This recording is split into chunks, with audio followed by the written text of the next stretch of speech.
Weather change होते ही आपका भी मेरी तरह गला खराब हो जाता है तो ये जिंजर कैंडी आप लोग ज़रूर बना के रखें। बच्चे बड़े दोनों खा सकते हैं, बहुत मज़े की होती है। इसके लिए हमें चाहिए गुड़, अदरक का जूस, लेमन जूस। इन सब चीज़ों को हम लो फ्लेम पर कुक करेंगे 7 to 8 मिनट के लिए, जब तक ये थिक ना हो जाए। फिर हम किसी बटर पेपर या फिर रोटी मैट पर हम इसे कोई भी शेप दे देंगे जो आपका दिल करे, और इसे ड्राई होने के लिए रख देंगे।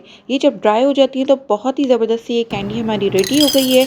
आप लोग भी इसे बनाकर स्टोर कर सकते हैं अप टू 1 मंथ के लिए। Do try and share your feedback. Bye bye.